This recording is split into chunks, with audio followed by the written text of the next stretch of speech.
I trust you will find your compensation to be more than satisfactory. We wish to make clear that we are pleased with the efficiency and thoroughness of your work. So much so that we have come bearing new tasks in need of your competent hand.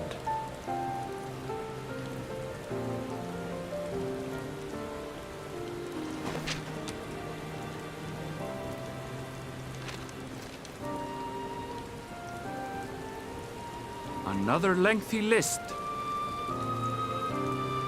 If I may speak frankly, the Gleaners have been pushed to the point of collapse by your unending demands.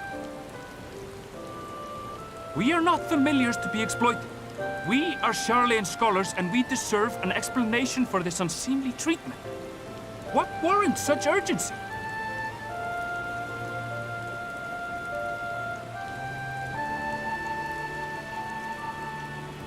In an age long past, Sharlayan was charged with a momentous duty. And now that word of the final days hangs heavy in the air, the time has come for us to fulfill that charge. I can say no more, but I promise you this. All will be revealed in due course. And when it has, you will understand that your toil was in service to the greatest good.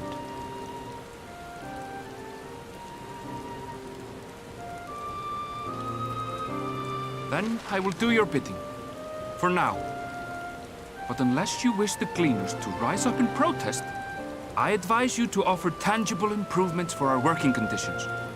Your promised revelation does nothing to address present circumstances. A fair point. Your concerns will be conveyed to the Forum.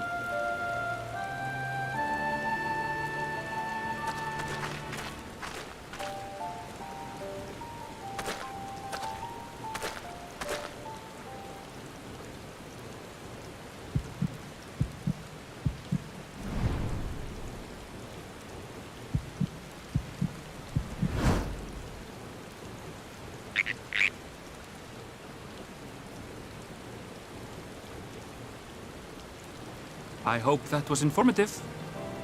You may consider my debt to you repaid in full.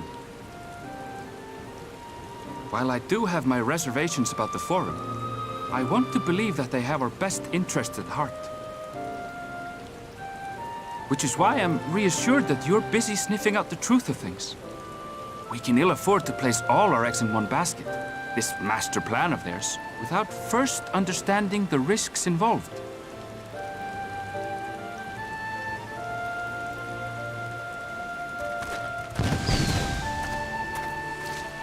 Wait! How did you know it was us? If you mean to impersonate a toad, try studying the real thing. And don't try to fool an expert.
For you. The spell will keep it from wilting. She said you would need it for the journey ahead.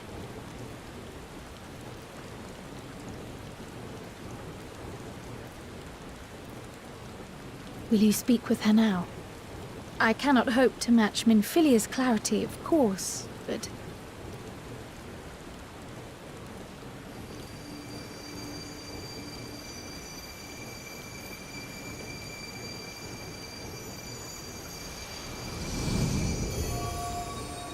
Thank you. Do not worry. She has lent me her body for only a moment. Just as I could not save the first from the flood of light, it has become arduous for me to interact with the physical world without assistance. Though I might converse with you for a time, the incorporeal form I assumed on the ship would be incapable of casting even the simplest enchantment. It is in the depths of the ethereal sea, the place to which all life returns, where my influence is greatest. After Minfilia's sacrifice on the first, it was to the sea, here in the source, where I ferried her soul. I wished that gentle spirit to find rest in the world she loved so well.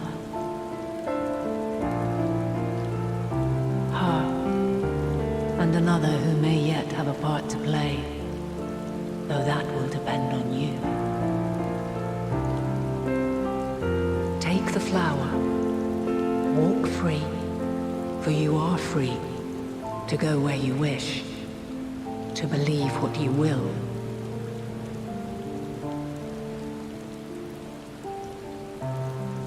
That bloom will be your guide, test and proof of your conviction. In darkness, seek joy. Surrender not to sadness, and see beyond despair. Walk free, and bear the light for others to follow. Together, raise it aloft and let it shine, till the end, blinding and radiant.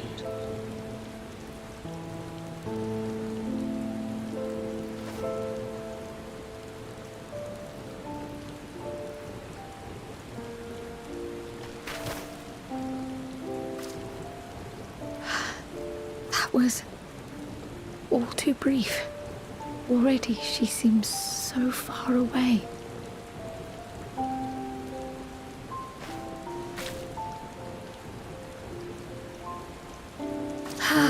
My apologies if I startled you.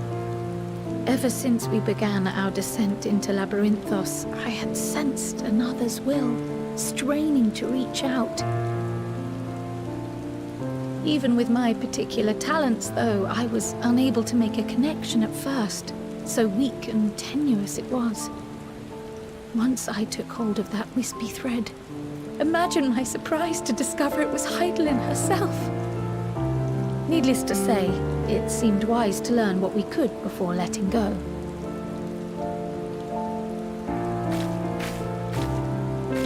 Her answers were more cryptic than I would have liked. But at least she left us with a guide of sorts, that unusual flower.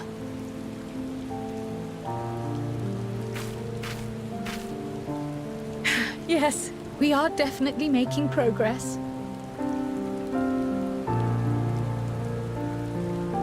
You can't be serious! We've done nothing wrong!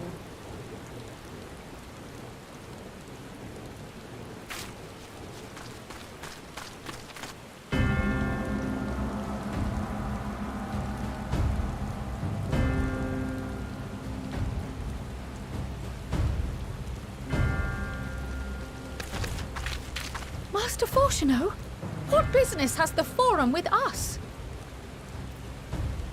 Obstruction and suppression, apparently. Mistress Baldessian, our records show you facilitated the Scions' entrance into Sharlayan by claiming them as assistants for your organization. We are aware of your investigations. After alerting the major institutions to the presence of potential troublemakers, we received word from an Archean custodian. A group operating under the auspices of the students, skulking about Labyrinthos and engaging in clandestine behavior. Clandestine? We may not have entered Sharlayan as scions, but we did naught to conceal our identities. Our only purpose in this city is to seek the truth. I can think of no reason why our actions should warrant the Forum's intervention. 'Tis not our way to discourage the pursuit of knowledge, but the timing of such pursuits must be considered, not to mention their potential impact. With the world in chaos, we, the true caretakers of wisdom, have committed ourselves to an undertaking that demands the utmost discretion. And we will not risk its success by turning a blind eye to disruptive foreign elements in our midst.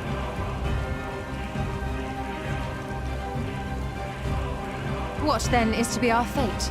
Will you put us on a ship back to Eorzea? The Forum will convene to examine your case. The results of said inquiry will determine your future in this city.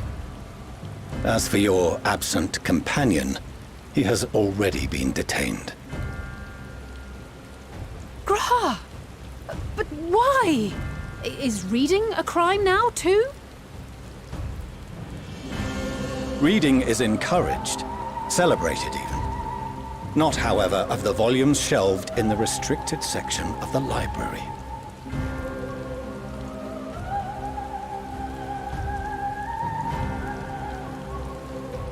Refusing to comply will only make matters worse. Let us instead treat this as an opportunity to open a dialogue with the Forum.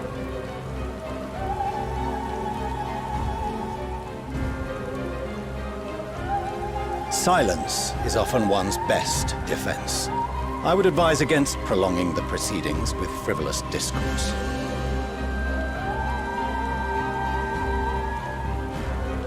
But enough. This is not the place for debate. The rostra await.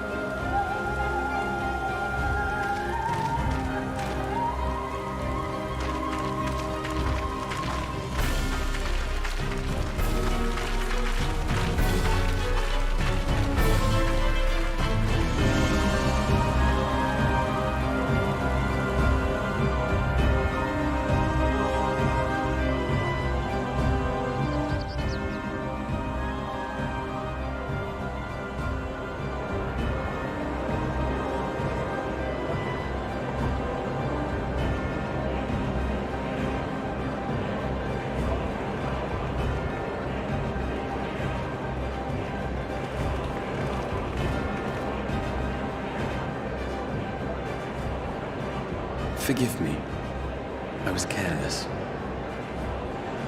We would have been detained regardless. This way, at least, we managed to stay together. I trust your time within the Forbidden Archives was well spent.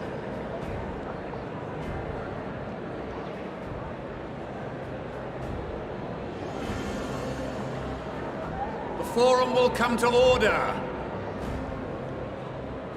This inquiry is now in session. As Speaker-elect, I will be presiding over the day's proceedings.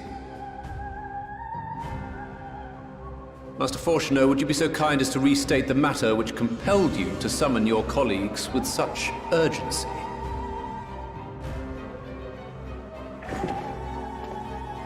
As you are all aware, we recently denied Eorzea's request for Sharlayan assistance. Since then, certain individuals dissatisfied with our decision have taken it upon themselves to interfere with our work. They entered our nation masquerading as associates of the students of Baldessian. But these malcontents are better known as the Scions of the Seventh Dawn. These militants wield influence with both the Eorzean and Eastern alliances, and are inextricably involved with the crises presently afflicting the world at large. loose in our city. These warmongers sought to meddle with and expose matters of state secret. What are they, if not a dire threat to be expelled?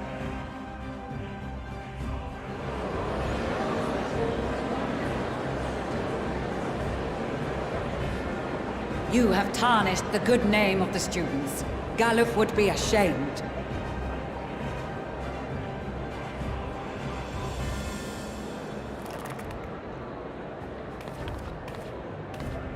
Galuf Baldessian was never one to forsake his fellow man. Even if this nation closed every door and retreated from the world, he would have found a way to help the Scions, help every soul of this star fight back against the coming doom.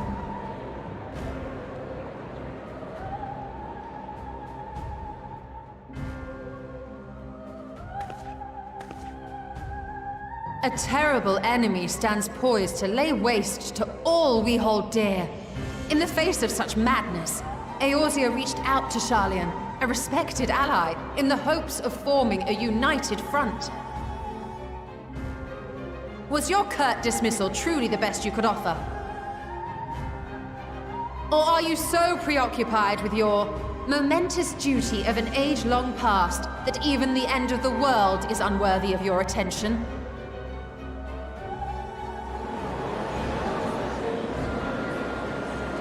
Whence came this revelation?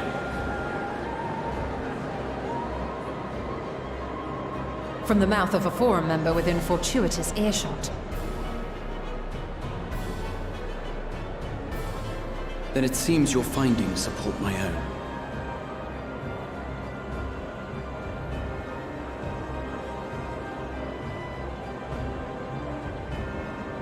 The reason I visited the restricted shelves was to study records of the Forum's policymaking process, to better understand the historical trends underlying their most major decisions. At first glance, the positions of neutrality in war and the accumulation of knowledge above all else appear constant and consistent, the unchanging pillars of Sharlayan society. And once upon a time, I might have left it at that. These days, however, I am more attuned to the subtleties of governance, and so I noticed something odd.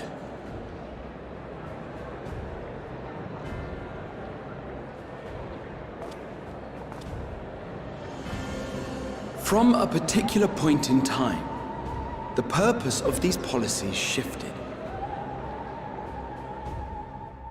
No longer was knowledge preserved for the benefit of society. Rather, society was to be gradually reshaped to ensure the preservation of knowledge.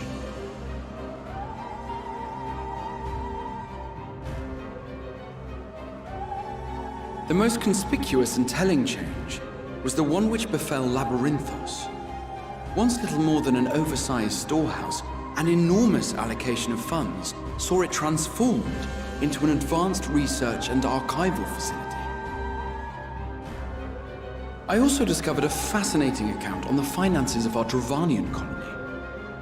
The settlement attracted students from far and wide, and the connections and tuition fees thus acquired were funneled into further improvements for the archives. Now, there is no question that our nation's progress is tied to the acquisition of wisdom. Nevertheless, the vast resources diverted for this purpose borders on the obscene.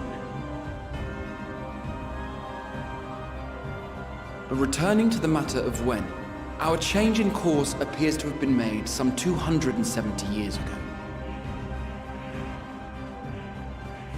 The very same period when Sharlayan scholars in the hinterlands began a formal study of the ethereal sea. You found something, did you not? And whatever it was, gave rise to your oh-so-important duty. Mind your tongue, Archon. If you had seen...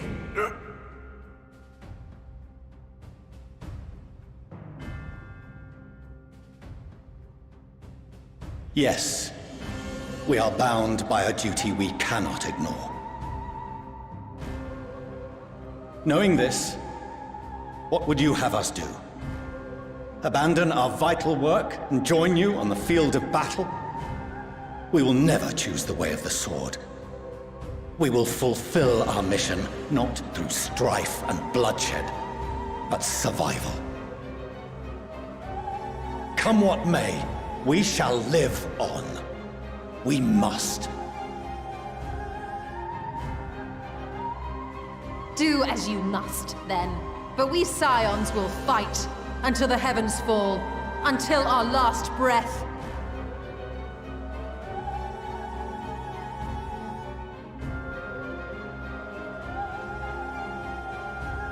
Such misguided zeal.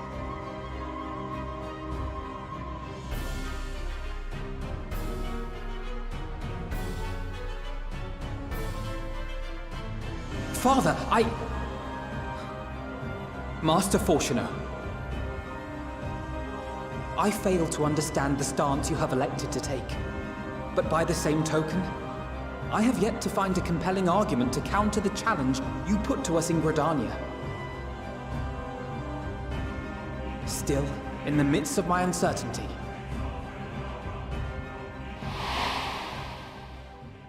I must trust in myself to do what is right, as others have chosen to trust in me.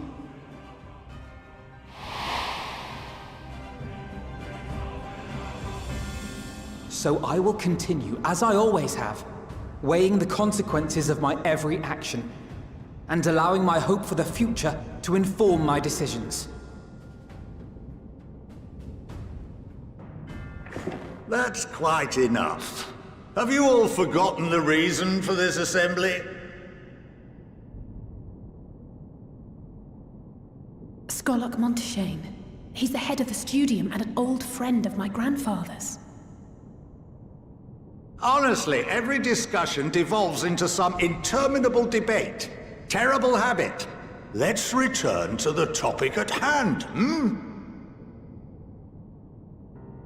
By their own admission, these Scions have resolved to fight alongside the Eorzean nations against the doom which swift approaches.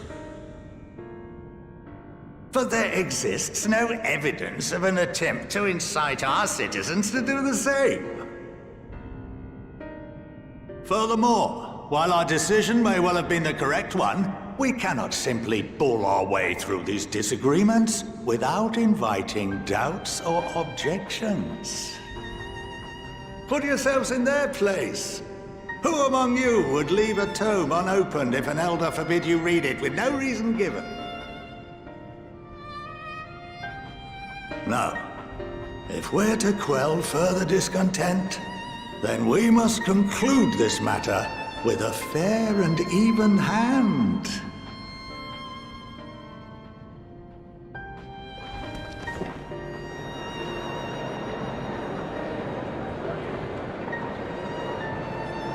Order! We will have order!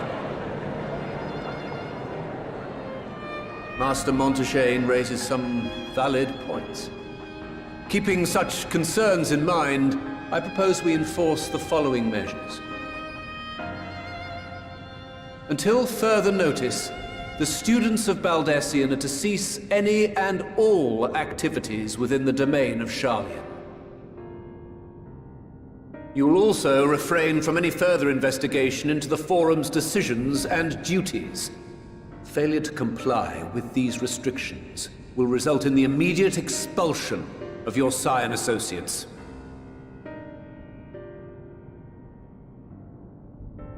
Let us put this judgment to a vote. All in favor, raise your hand.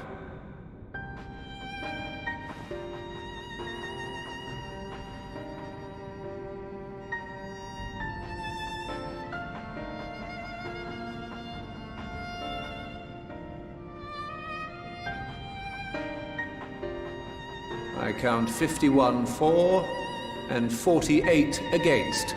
The proposal is passed. Students, Scions, you have heard the Forum's judgment. Pray abide by it, or face the consequences.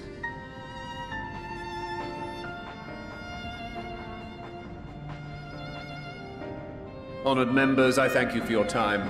This inquiry is concluded.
Welcome home, my lady.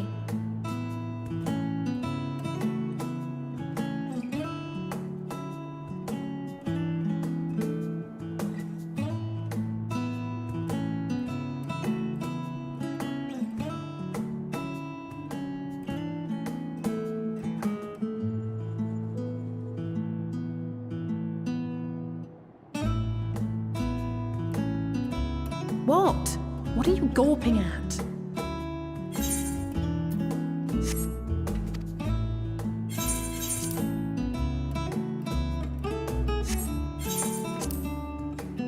Oh, gods, please don't. It makes me feel like a spoiled princess.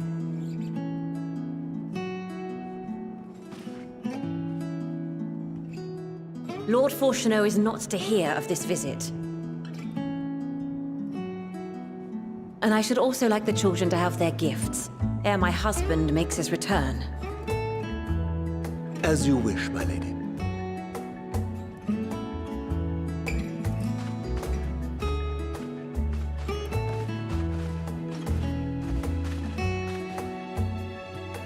Master Alphino, Mistress Alice, if you'd accompany me upstairs. We shan't be long.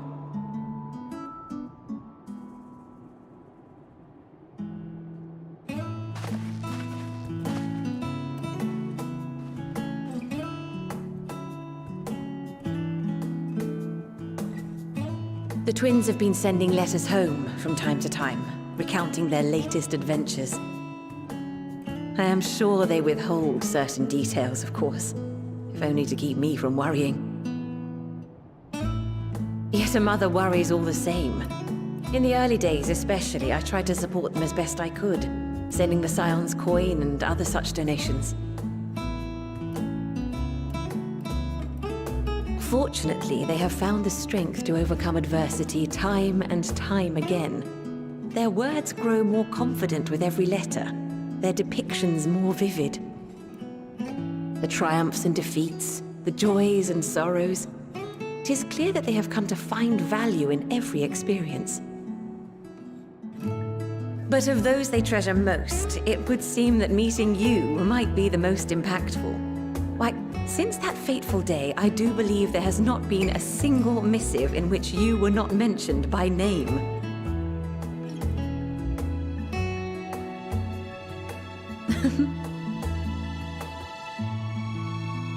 It is plain they care for you, and I am glad they have such a steadfast companion watching over them.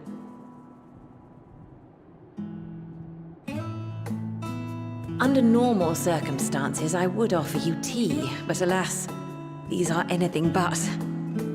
In any event, why don't you keep me company whilst we await my children's return? Perhaps you might regale me with a tale or two of your exploits.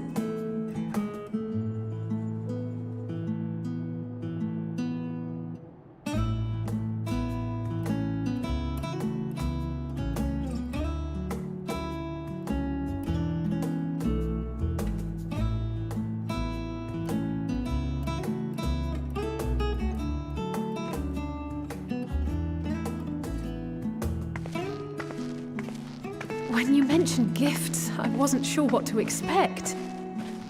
Mother, Oh, look how well it fits you. And the style is to your liking?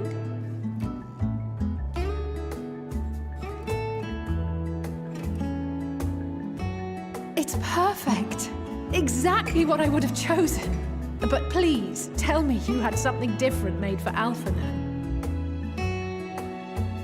Naturally. You are hardly little children anymore. And while I shall miss dressing you in those precious matching outfits, I must respect the individuals you have grown to become. See for yourself.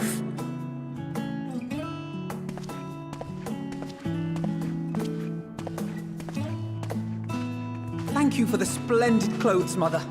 Stylish, comfortable, and eminently practical. I am so glad you like them. They are, however, missing one final touch.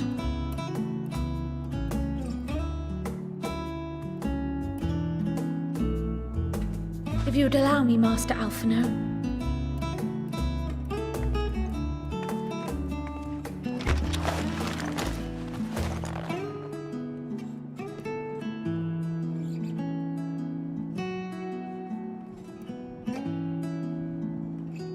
Wait. Are these... A sage's tools of the trade. They belonged to your father.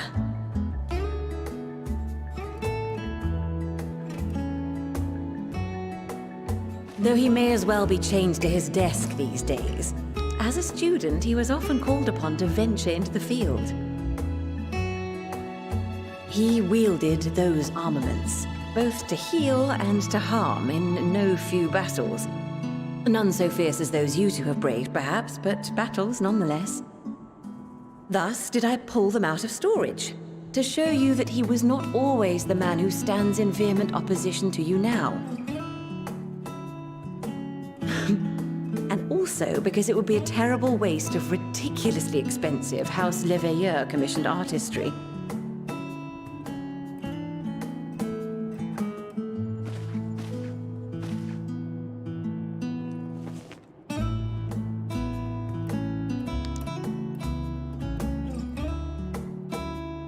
I am told these devices are quite difficult to master, but someone of your extensive experience should soon have them darting about with grace and aplomb. May the wisdom in that crystal serve you well. And please, try to find common ground with your father, that you might come and go without need for this awful subterfuge.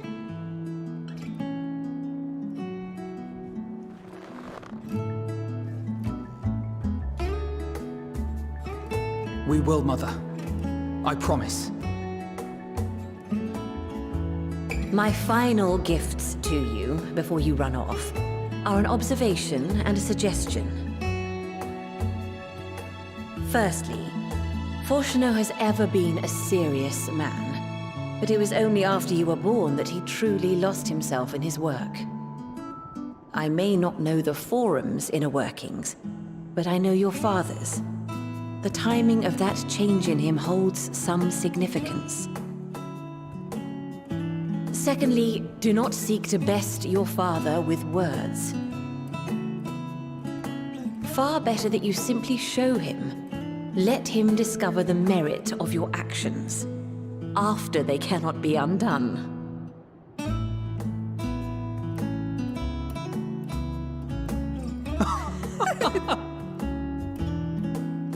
Oh, Mother. We shall take your wisdom to heart. Thank you again for these gifts, and farewell for now. Safe travels, my children. Eat well, stay warm, and keep your friends close.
Your time in Thafnir has certainly been eventful.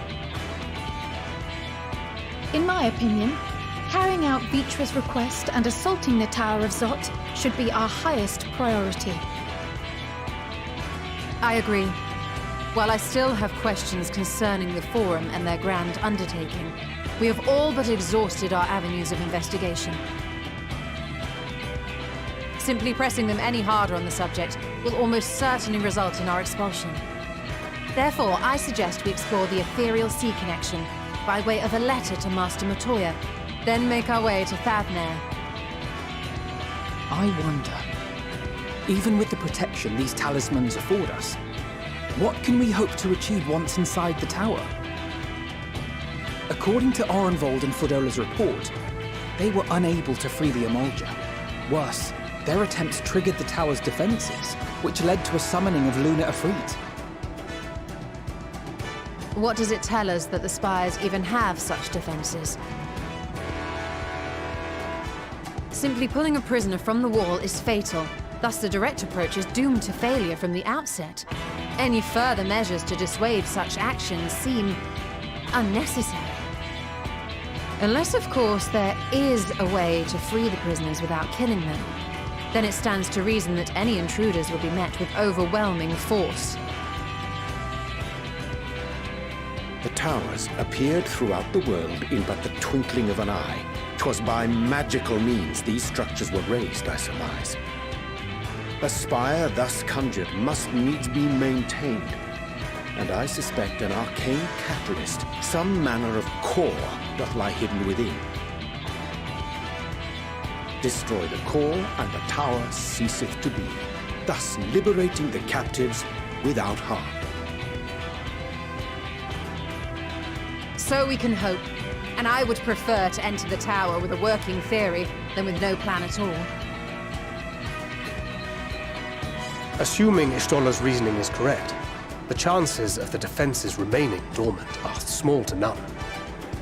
Any primals will have to be dealt with, and defeating one will likely only lead to the summoning of another.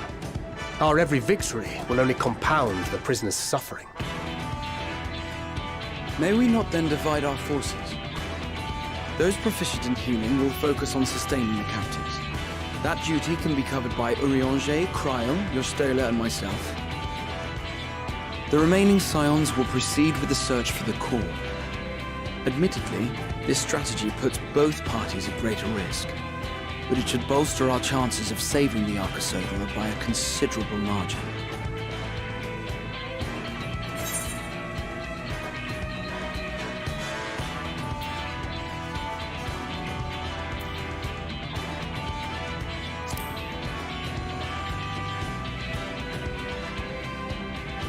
If you're to fight primals, then you'd best have at least one healer with you. And I am more than happy to fulfill that role. I found wielding a sage's armament to be rather intuitive, and look forward to testing them against a more challenging foe. It seems we have a plan. All that remains is to carry it out. I will inform Radzat-Han of our movements, so let us make our preparations and regroup near the tower. A military post in what's left of the Hamsa hatchery should serve as a convenient staging. That sounds perfect.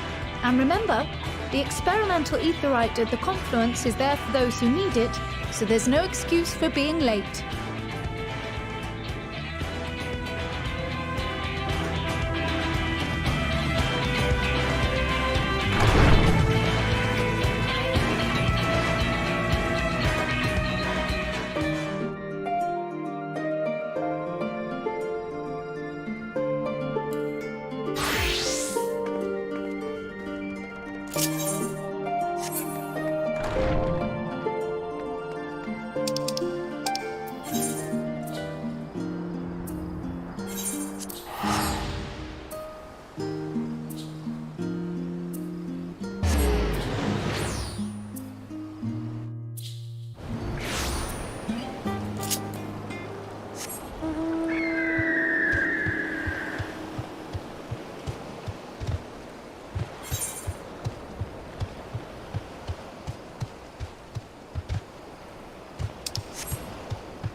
Right then.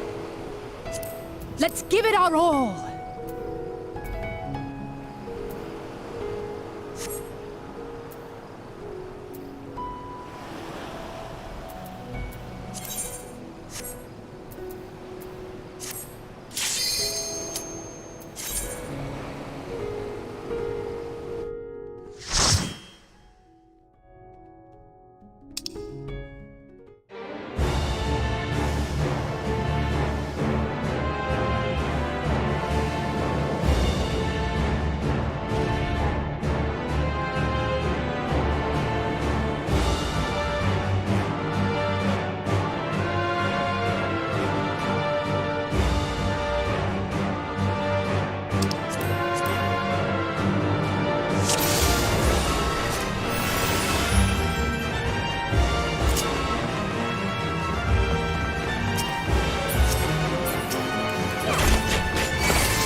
underestimate me!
You underestimate me!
Stop us!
Is everyone all right? We fortified the captives with what magics we could. Have the defenses been disabled? All appears quiet for the moment.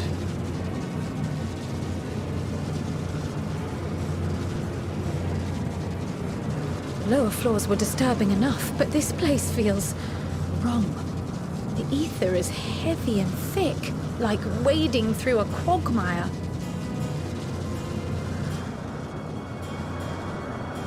I believe we stand in the tower's beating heart. What sayest thou, Stola? I see it. Ether siphoned from the land runs up through the spire, flowing to a single point. This is the core we seek.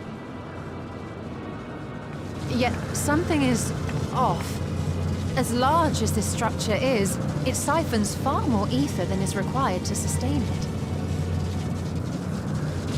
'Tis as if the core is feeding on the energy, consuming it. I need to take a closer look.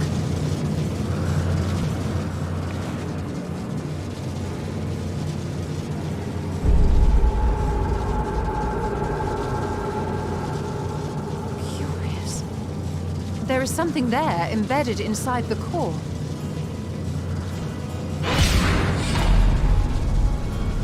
A man's limb. This is what we came to destroy?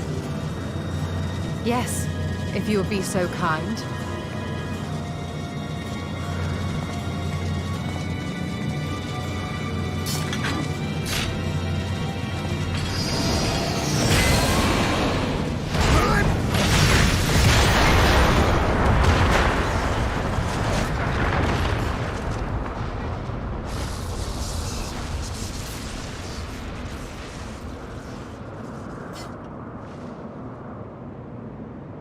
And that should be the end of it.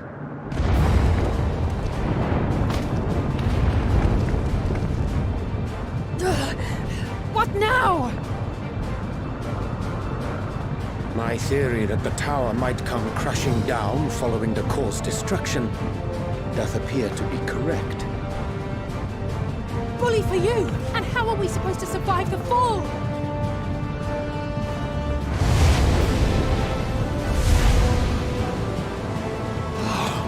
What of the prisoners below? The floor beneath our very feet dissolves.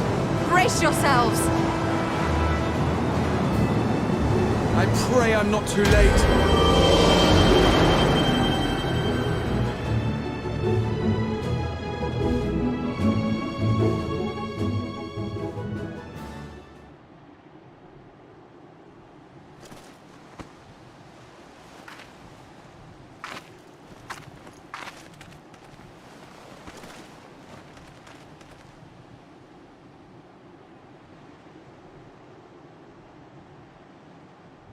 Oh, what happened? Where are we?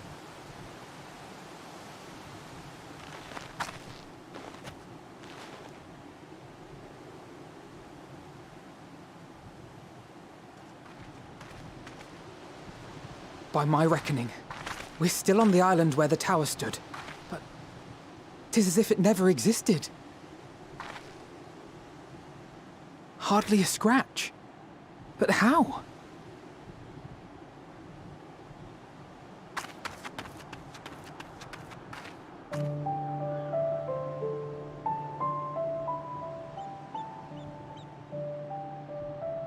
Graha wove a levitation spell at the last moment.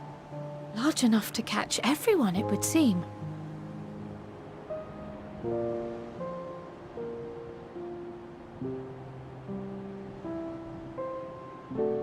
That explains the lack of obvious injuries.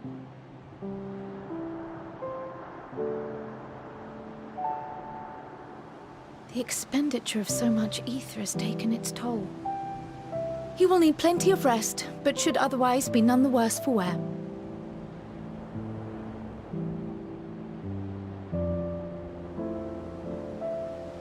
Then the immediate problem is what to do with our new friends here.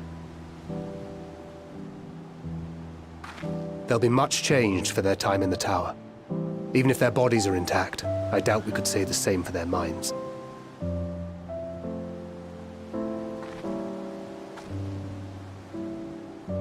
Angelo and I will take care of that. I have every faith in you, Alize, but there are just too many for you to treat alone.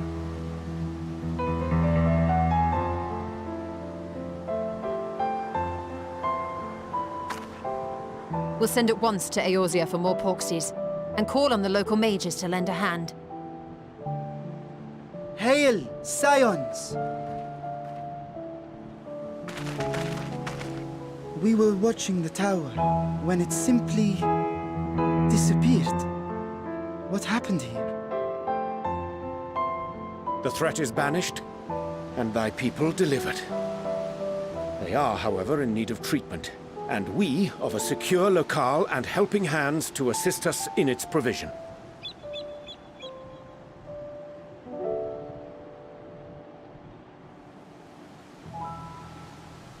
You shall have all this and more. Come, let us convey these unfortunate souls to the city.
Are we the last to arrive? I hope we've not kept you waiting. Not at all. Your comrade is feeling better, I trust. Much better, thank you. Harnish remedies are certainly potent, in more ways than one. One becomes accustomed to the taste, although I hope you never have cause to do so. Pray, take your ease.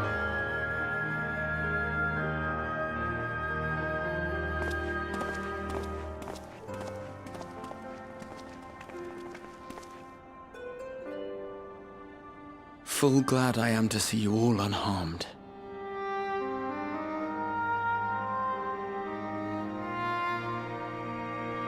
Valiant scions, for your heroism, you have my boundless gratitude. You cast down that dire tower and set free its hapless captives. You cleanse their souls of its corrupting influence. No words of thanks will suffice. In place of platitudes, I offer a bounty of warding scales.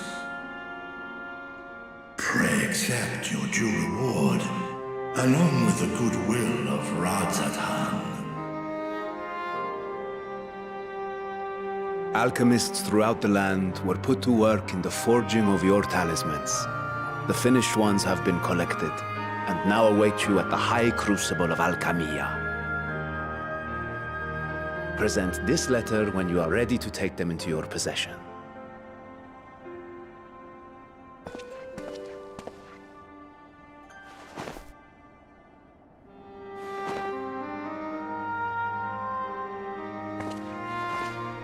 We are humbled by your generosity. Know that the inventive wisdom of Radzat Han will be vital in restoring serenity to our star. Every single one of those scales came from you, didn't they? You must still be in such pain.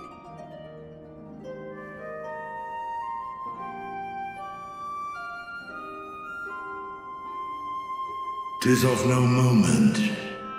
A mere annoyance compared to the dreadful suffering inflicted upon this land and its people.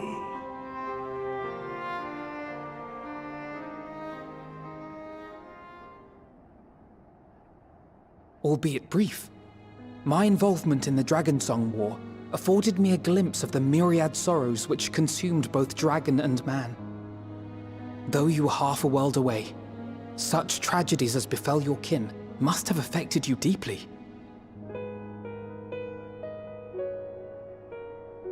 And yet, you chose to live among men.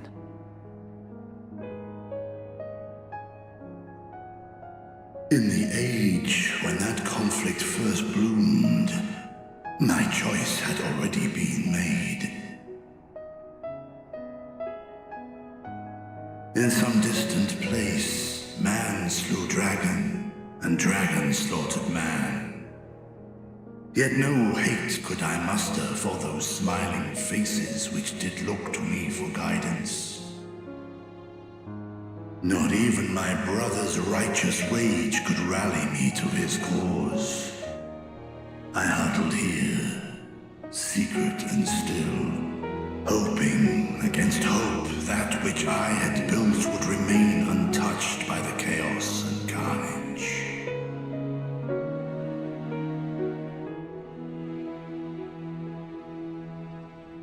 Twould seem we share the same desire for peace, great Vritra. To that end, I wonder if we might trouble you with another question. The Telophoroi are intent on recreating the final days, an apocalyptic event which we know to predate the sundering of the star. As the longest lived among us, know you aught of this terrible cataclysm?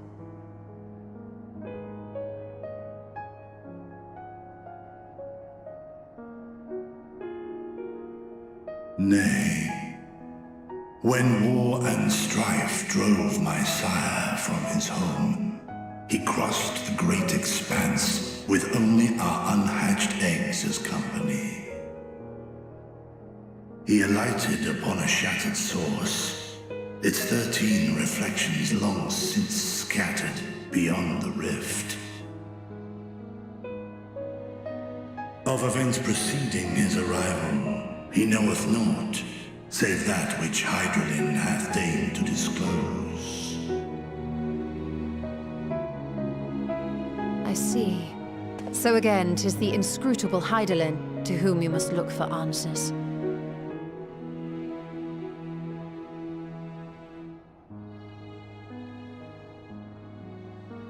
Seek you to divine the will of this star?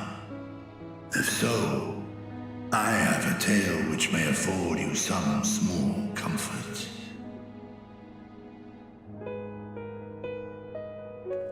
'Tis a story from my youth, many, many years ago. To my sire, I once posed the question, of all the stars in the sky, why didst thou settle upon this one? To which Midgardsormr did reply, 'twas the last bastion of hope. He believed so long as Hydralin endured, so too might dragonkind. Solemn and portentous were his words. What deeper meaning they held, I could not, dared not pursue. 'Tis a stone I've left unturned ever since. Yet take you solace in the knowledge that whatsoever Hydralin does strive towards, 'tis an ideal which hath earned my sire's conviction.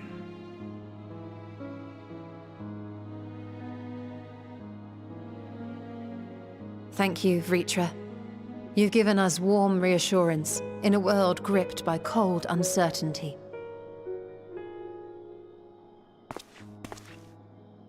While I'm sure we all have a great many questions, I think it's time we collect the talismans and be on our way. Our fight against the Telophoroi is far from finished.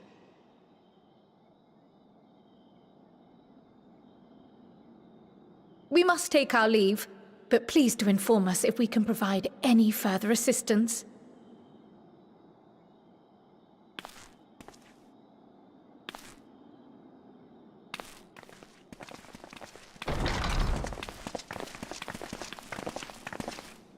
Prithee, a moment.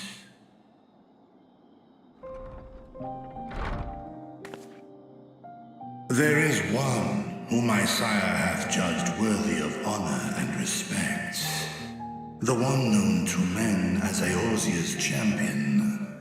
This hero of renown and rumor, 'tis thee.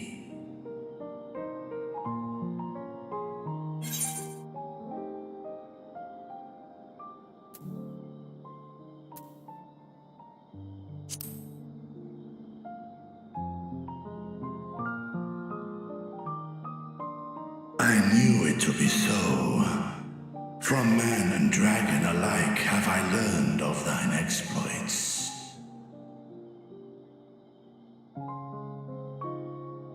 'Twas a revelation most pleasing that thou, a child of man, had gained Midgardsonger's trust. But alongside mine elation runneth a rivulet of dread. For upon thy life's wheel wind too many threads of fate, power, weal enmeshed with woe. Amidst this tangled knot thou shalt know no rest. 'Tis an endless confluence of forces, a struggle without surcease. More terrible still is the attrition wrought upon thy companions, as they are swept up in the storm of thine existence.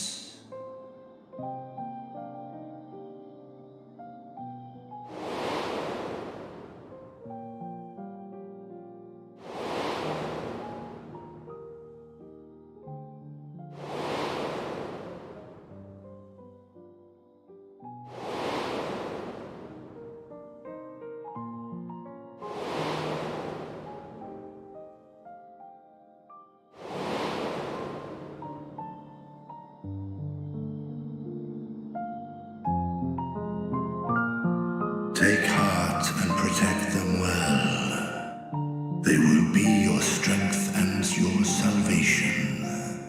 The hope thou wilt need come the end. Even cowering behind my curtain, I know the suffering of the powerful. I have watched my siblings driven mad by loss. Thus, do I exhort thee to spare no effort to keep thy loved ones safe.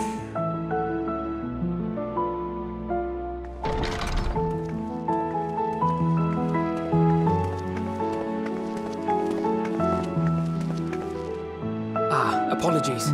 We hadn't meant to interrupt. It's just that we do have a history of suddenly collapsing, and when you didn't follow us out... 'Tis I who must apologize. I have detained your champion overlong with idle chatter. Go. At war's end, I pray I welcome thee back into my hall, where together with thy joyful comrades, you may toast your triumph.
These are the talismans we were promised.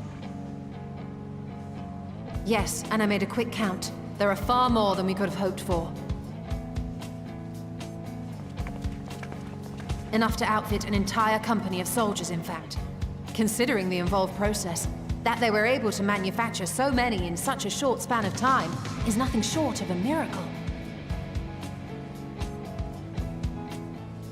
Once we have distributed them to our allies in Eorzea and the Far East, we'll have a fighting chance to bring down the other spires, just as we did with the Tower of Zot.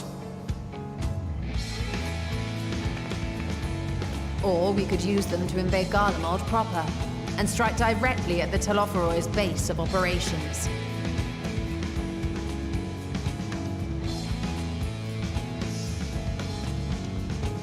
Of course, we would need to consult with various Alliance leaders before such a drastic measure could even be contemplated. To which end, I could set out forthwith and present the idea to each of our allies in person.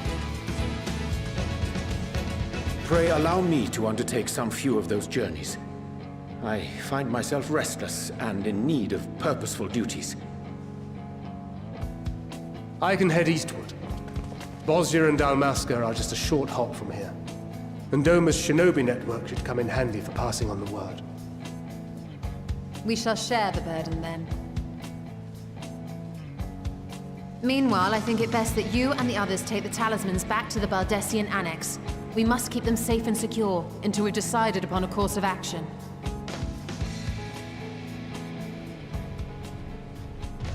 Please, I must speak with you.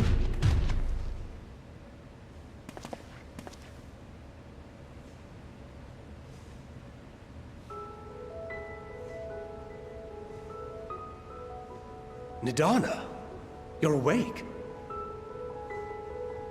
Yes. When I spoke with the carer at my bedside, she told me that one of the scions, a young woman, had cleansed me of the tower's corruption. It seems I'd been asleep ever since the treatment. But when I awoke and learned you were all still here, I knew I had to come.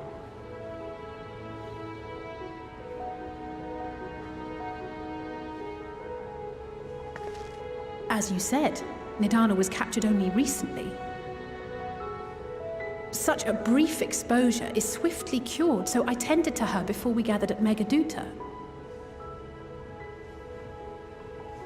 And I am truly grateful that you did. I cannot thank you enough. All of you, for everything you've done. Destroying the tower, rescuing our people. You've saved Thavnair from an awful fate.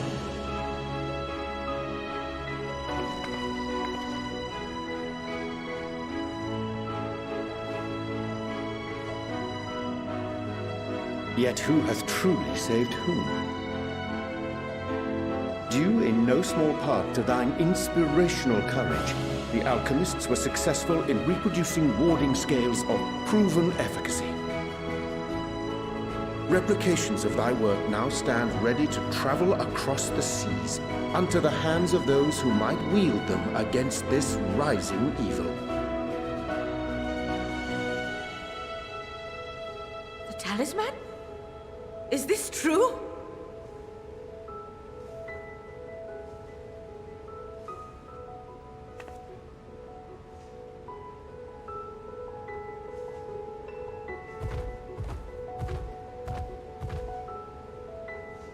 Oh, I was so groggy from sleep.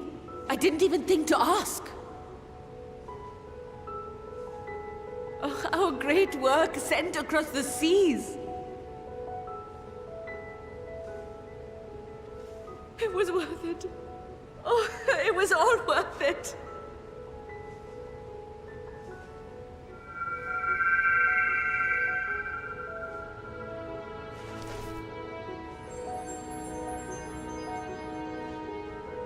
Look at that!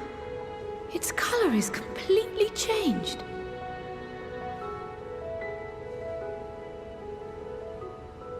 What do you have there?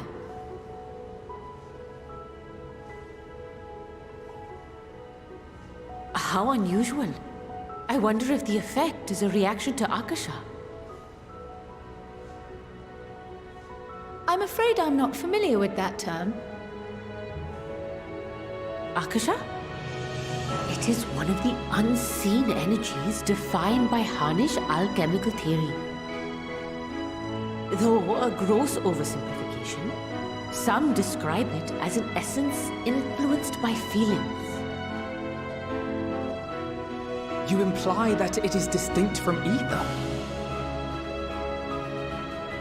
Foreign scholars often conflate the two, but we see them as separate concepts. Ether is an energy which permeates the land. It exists within animals, objects, even the air we breathe, affecting all through which it flows. Akasha, on the other hand, exists in a domain beyond our reach. A gift bestowed from on high, or torn from the heavens in some traditions. Akasha can neither be created nor destroyed. It is beyond our power to purposefully alter or manipulate. The only thing observed to influence it is an abundance of, I want to say, spiritual emotion. As a veteran of the battlefield, surely you've experienced moments of desperation or exaltation when you've transcended the usual limits of your capabilities. That is a manifestation of Akasha, the invisible essence harnessed by heart, mind, and unyielding spirit. I really must hear more about this theory. Our disciplines are based entirely upon the idea that ether is the fundamental form of all energy. I'm glad my haphazard explanation has piqued your interest. But even for us, Akasha is a somewhat abstract field of study. A lack of practical application lends itself poorly to formalized research. Which is why my analysis of your flower can amount to little more than idle speculation. I am sorry. Nonsense! You have nothing to be sorry for. Your insight is much appreciated.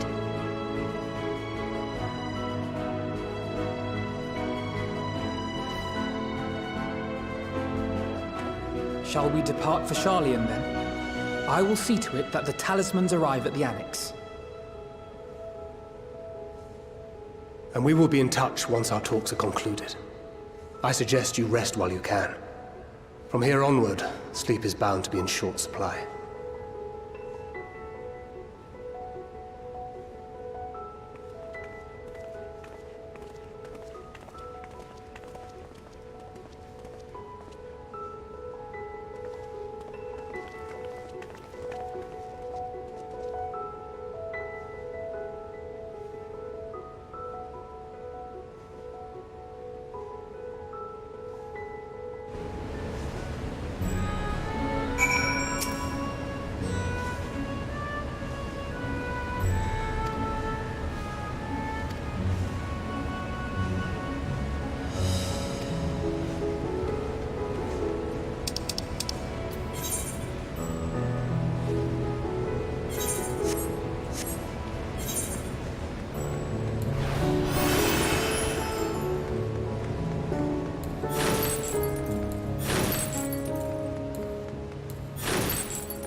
Guard and protect them well.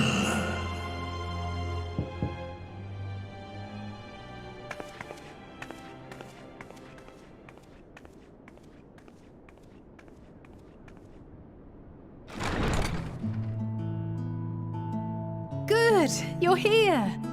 You haven't eaten yet, have you?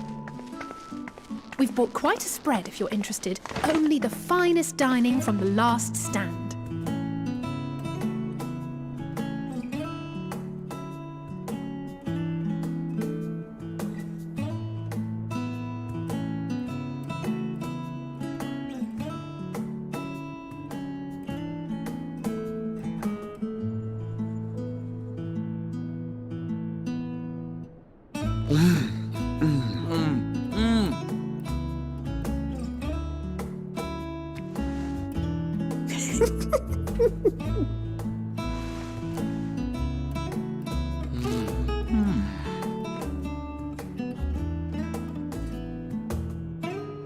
Lest you wonder, we invited Estinian as well. But he refused with a rather grim-faced, "No, thank you." I suspect Sharlayan cuisine is not to his liking. Oh, I don't know about that. Perhaps our lone wolf just needed some time apart. What? To perfect his brooding stare? Next time, I'll drag him out by the ear, sit him down in front of a Sharlayan feast, and see that he eats every last bite. An excellent idea. Of all people, warriors must take proper meals and rest if they are to maintain a healthy constitution. Poor Estinian, beset on all sides.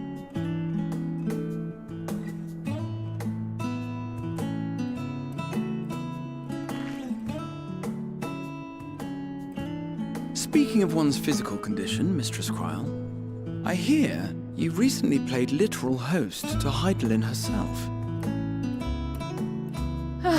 And what an experience that was.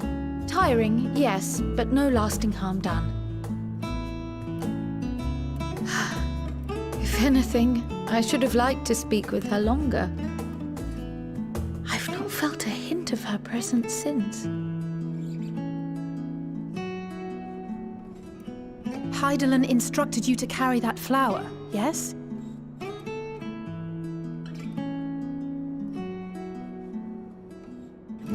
Twill be your guide, test and proof of your conviction. And then something about seeking joy in darkness, was it? Come to think of it, isn't that what happened with Nidana back in Radzat-Han? The flower did seem to radiate a joyful glow, as if reflecting the elation we all felt, the relief of a people with renewed hope.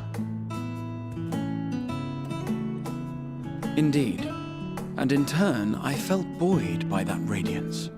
'Twas akin to spotting a beacon and knowing we were on the right path. I know we've not yet triumphed over the Telophoroi, or learned the full breadth of the Forum's plans. But even within the midst of our struggles, we find small moments of joy to sustain us. Rare and hard-won perhaps, but it is this pursuit of happiness that gives us the strength to carry on day after day.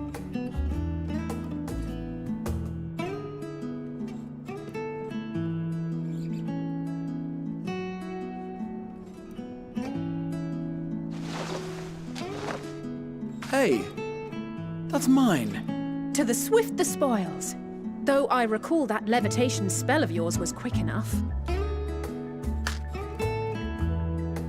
Only barely. And even at my best, I'm still too slow to wield it effectively in battle. Mayhap I simply require more practice with this new magic. You unearthed it from the depths of Numenon, I presume? Aye, and from a veritable mountain of arcane tomes at that. 'Twas necessary to facilitate my solitary explorations. To put it simply, you used it to sneak around the Forbidden Archives. Yes. Well, after a fashion.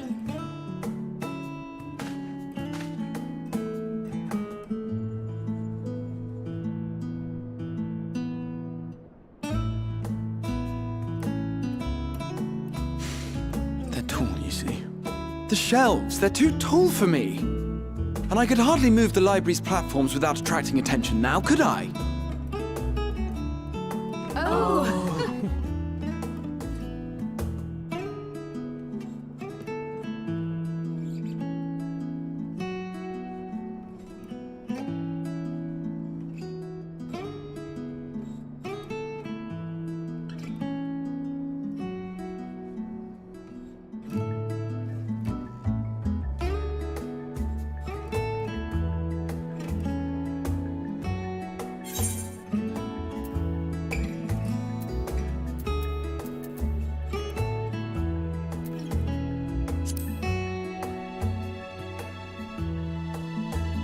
One last cup of tea, then. Dickens said this brew helps relax the mind before bed.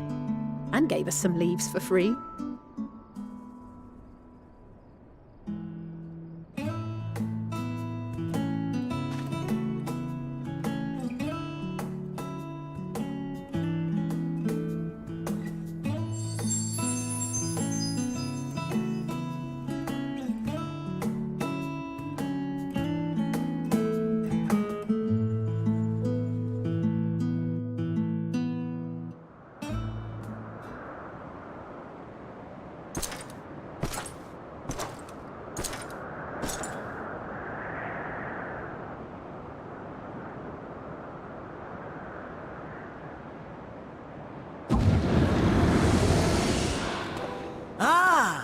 Enjoying the bracing cold, I see. Do you not own a warm coat or a cloak? Something in fur? Or fashioned from the skins of your enemies? Or... well, never mind that. I come to you once more as the bearer of bad news. Our tower in Thavnir has been toppled, and I need not tell you by whom. Given how many we have at our disposal, the loss of a single spire is hardly fatal to our plans. It does, however, slow the rate at which we siphon the ether.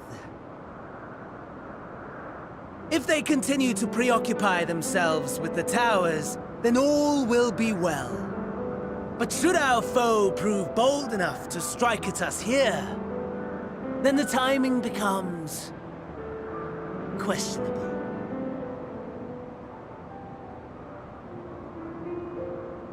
Our foe is bold enough. Of that, I can assure you.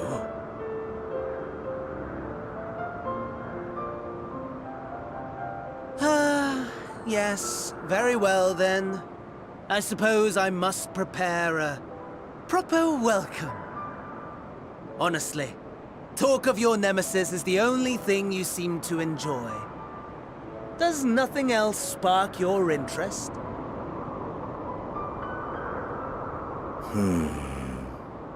No. All else is... equal.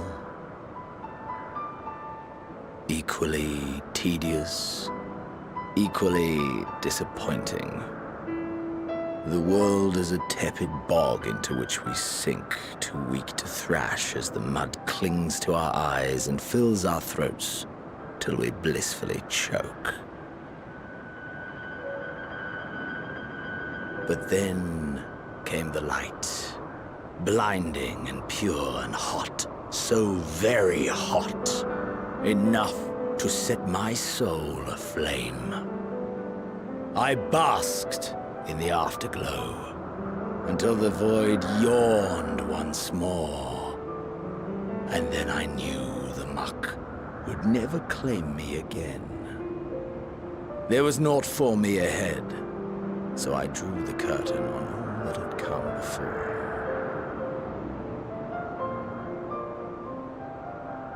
Burn. Burn. Let the whole star burn. I will have my contest. I will reclaim my moment.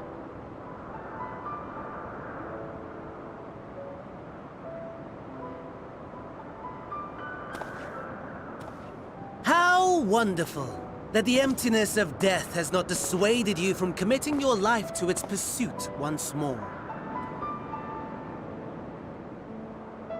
I don't know whether to envy you or pity you.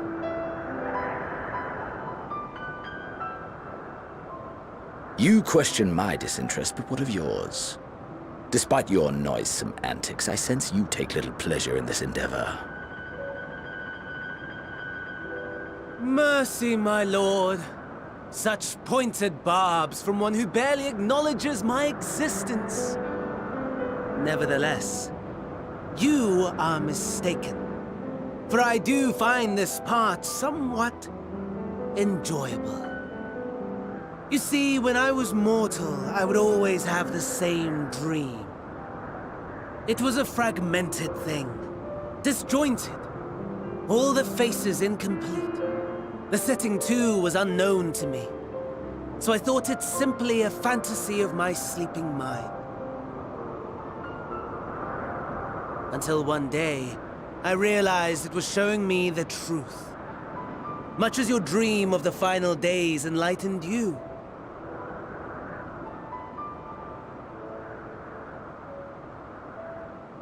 And soon, very soon, the rest of the world will see the truth of my dream, too. Yes, I think that is something we can both enjoy.